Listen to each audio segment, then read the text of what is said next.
imagine a future in which there is much of London is not just for electric vehicles, but closed to motorized traffic, right? Imagine a future in which it's just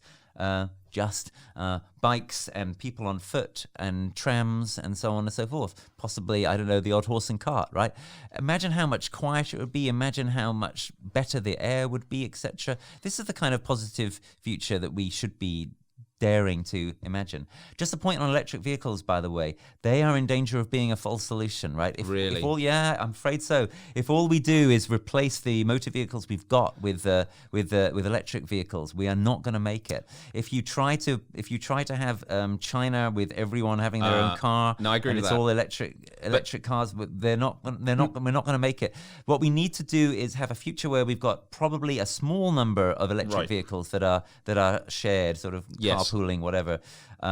And then an efficient public transport system with trams, electric buses, trains, etc.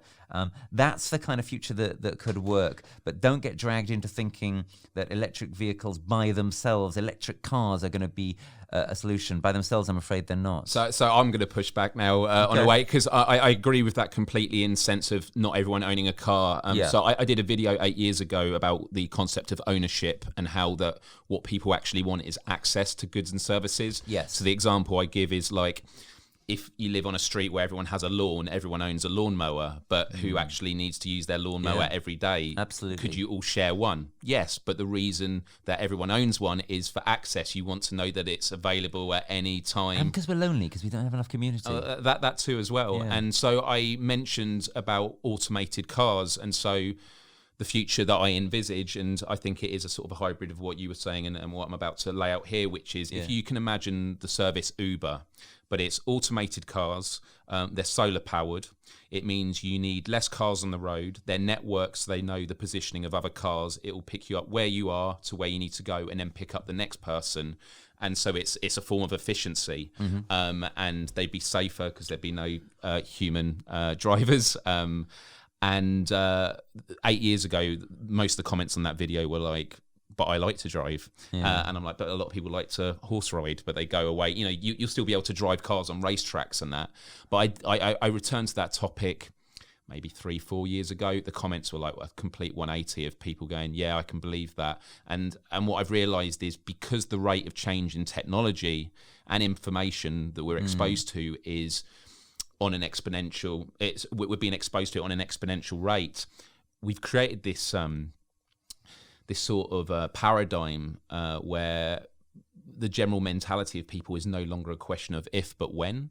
And that makes me hopeful when it comes to adopting new solutions, that I think that people are willing to let go of some of these things. So the only thing I was going to say on cars is the idea of everyone owning an electric car. I completely agree. People leave them on their driveways for, most of the day or wherever they're going. People say they enjoy driving. They don't enjoy traffic jams. They don't enjoy finding car parking spaces or road tax and all these sort of things. People want the access of getting from A to B, and if there is a better form of transport, like even conveyor belts, like the Jetsons, like we laugh, but that could actually be. I don't think the Jetsons is going to do it. No, because those kind of propulsion things, it's like a miniature kind of aircraft. It takes an enormous amount to.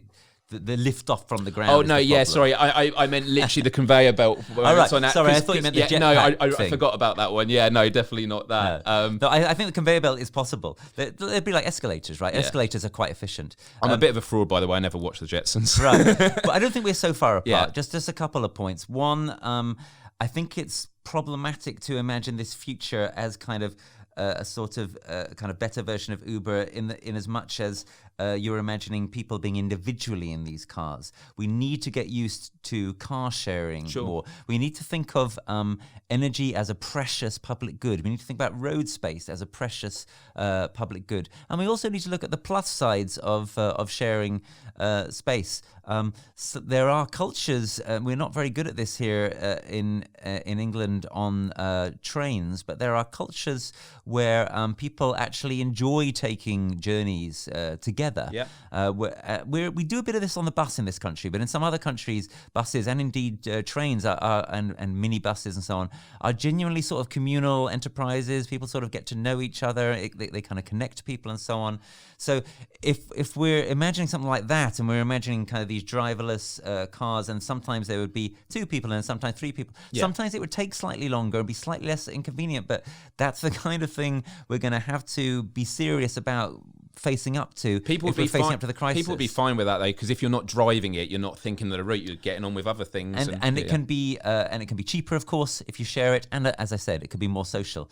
And also, I'm not sure we want to go down this route, but I do think we need to be cautious before we go full-blown into driverless cars. I'm nervous about driverless cars for a number of reasons. The main reason is I'm nervous about them being hacked, and I'm nervous about the possibilities for unprecedented terrorist-type outrages. I would want to be very, very reassured on that front before I trusted our whole network to driverless cars.